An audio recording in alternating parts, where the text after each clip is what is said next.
और अभी सांसद का चुनाव लड़के आया हूं और अवश्य हम दिल्ली जाएंगे, लेकिन क्योंकि वहां की जनता में दम है, डर नहीं है। स्वाभिमान के लिए, आने वाली पीढ़ी के लिए जीना सीख गई है। हमारे महापुरुषों ने, पूर्वजों ने देश को इसलिए नहीं आजाद कराया था कि आपका वोट 100, 500 रुपये, 1000 रुपये में बेच देना, इसलिए नहीं आजाद कराया था। इस वोट की कीमत 500, 1000 रुपया नहीं है, इसकी कोई मूल्य नहीं है इसका कोई। ये आपका भविष्य, आने वाली पीढ़ी का भविष्य तय करता है। कई लोग सोच रहे होंगे कि नई नई पार्टी आई है, क्या होगा क्या नहीं होगा। सोच पे निर्भर करता है कि हम कितना सोचते हैं। जो जितना ज्यादा सोचता है, जितना बड़ा सोचता है, इतना बड़ा करके दिखाता है। और हमारे राजस्थान के अंदर हमारे 84 सातवाड़ा डूंगरपुर की जनता ने करके दिखाया। आज मैं आपके सामने हूं और मेरी विधानसभा क्षेत्र, आपके यहां एमएलए के चुनाव नहीं होते, सीधे सांसद के होते हैं। मैं 2 बार विधायक बना और अभी सांसद का चुनाव लड़के आया हूं और दम खम के लड़के आया हूं और अवश्य हम दिल्ली जाएंगे। लेकिन आप ही आज तय करके बताएं कि दिलीप भाई खुराना को यहां से भेजोगे कि नहीं भेजोगे? पक्का दिल से भेजोगे? हमारे वहां की जनता ने तो रगड़ा निकाल दिया है उनका। मोदी जी आए थे, मेरे सामने जो बीजेपी का उम्मीदवार खड़ा हुआ था, उसके समर्थन में मोदी जी आए थे।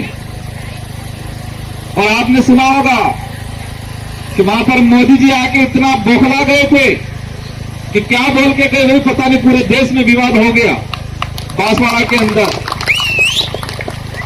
क्योंकि वहां की जनता में दम है, डर नहीं है। स्वाभिमान के लिए, आने वाली पीढ़ी के लिए जीना सीख गई है।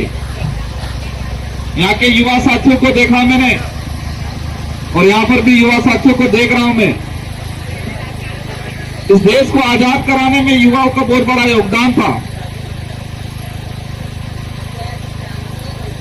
युवाओं का बहुत बड़ा योगदान था और अब ये वक्त है दादरा नगर हवेली का भविष्य तय करने में युवाओं का बहुत बड़ा योगदान होना चाहिए।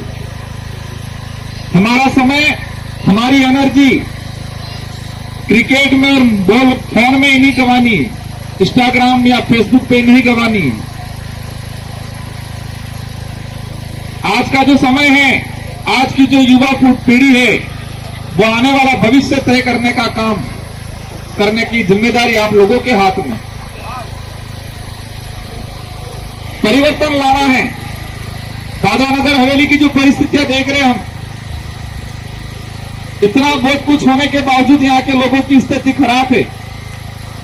इतना कंपनियां, इतना राजकोष इकट्ठा हो रहा है, वो पैसा कहां जा रहा है? आज स्कूलों की स्थिति खराब है। यहां पर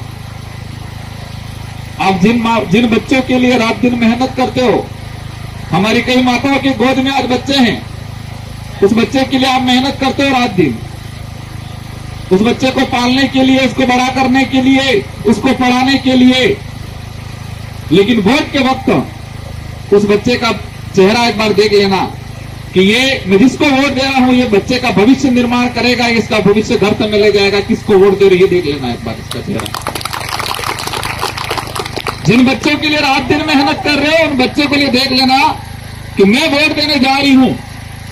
वो वोट जिसको दे रही हूं, इस बच्चे का भविष्य का निर्माण करेगा, दादरा नगर हवेली का निर्माण करेगा, यहाँ का भविष्य का तय करेगा, उसको दे रही हूं। या यहाँ के भविष्य को खत्म करने वाले, गर्त में ले जाने वाले लोगों को दे रही है, तय कर लेना, तब देख लेना। चलो, एक बुरी बात सुनी, मुझे अच्छा नहीं लगा। चलो, क्या चुनाव के कुछ दिन पहले पैसा बांट देते ये होते हैं? हमारे महापुरुषों ने, पूर्वजों ने देश को इसलिए नहीं आजाद कराया था कि आपका वोट 100, 500 रुपये, 1000 रुपये में बेच देना, इसलिए नहीं आजाद कराया था। इस वोट की कीमत 500, 1000 रुपया नहीं है, लाखों करोड़ों रुपया है। इसकी कोई मूल्य नहीं है इसका कोई। चलो, ये आपका भविष्य, आने वाली पीढ़ी का भविष्य तय करता है। और ये चुनाव यहां का, यहां की हिस्ट्री में जाते हैं। स्वर्गीय मोहन भाई डेलकर को याद भी करना चाहूंगा।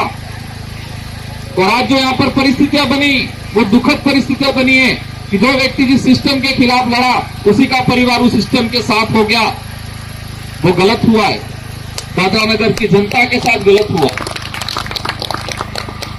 इन सबको एहसास कराना है कि आज जनता का राज है, जनता तय करेगी कि यहां का नेता कौन होगा। ये आप लोगों के हाथ में है, ये तय करके बताना है लोगों को। देश के अंदर जो परिस्थितियां बनी है, ये नारा लगा रहे 400 पार 400 पार। ये देश हमारा है, इसको बचाने की जिम्मेदारी हमारी है। हमारी जिम्मेदारी सिर्फ फेसबुक इंस्टाग्राम चलाना या शाम को क्रिकेट खेल के शाम को 2 रोटी खा के सो गए, यही जिम्मेदारी नहीं है हमारी। जिस देश को हमारे महापुरुषों ने आजाद कराया, इस देश को बचाने की जिम्मेदारी भी हमारी है। और देश में जो परिस्थितियां बन रही है, वो परिस्थितियां कहीं न कहीं आने वाले समय में हमारे देश के लिए, आने वाली पीढ़ी के लिए घातक बनने वाली है।